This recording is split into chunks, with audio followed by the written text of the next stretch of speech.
সবচেয়ে বেশি অভিনয় করি বোধ হয় নিজের সাথে। প্রতিদিন, প্রতি রাত আর প্রত্যেকটা মুহূর্ত একটা করে ভুল করি আর তারপর নিজেই নিজেকে বোঝাই আমি ঠিক, অথবা আমি পরিস্থিতির শিকার।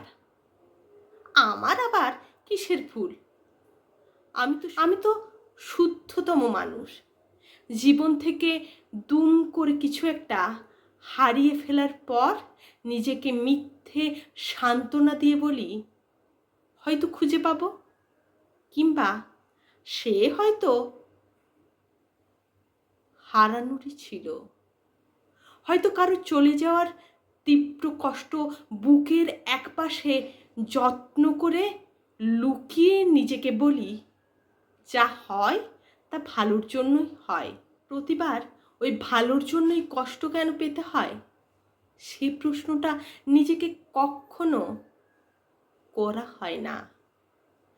প্রতিটা অপ্রাপ্তি কিংবা ব্যর্থতার পর নিজেকে বলি সব পেলে নষ্ট জীবন, কিংবা হয়তো ভাগ্যে ছিল, পাইনি। কি চমৎকার মিথ্যে সান্ত্বনা দিই। যখনই বুঝতে পারি জীবনের অনেকটা ভীষণ এলোমেলো, চোখ বুজে নিজেকে বোঝায় একদিন ঠিক সব গুছিয়ে নেব, একদিন ঠিক হয়ে যাবে। মাঝরাতে ঘড়ির কাঁটার টিকটিক আওয়াজ যখন অসহ্য যন্ত্রণার মতো কানে বাজতে থাকে, দুই চোখের পাতা তখনও এক না হয়ে ভোরের আলো দেখার অপেক্ষায় চোখের নিচের চামড়ার ক্যানভাসে রং তুলির কালো রং সুনিপুণভাবে এক অসুন্দর আলপনা আঁকতে থাকে। সেই আলপনা দেখে গোটা পৃথিবী বুঝে যায় আমি ভালো নেই, অথচ আমি বুঝেও বুঝি না। নিজেকে বোঝায় ভালো দিন আসবেই।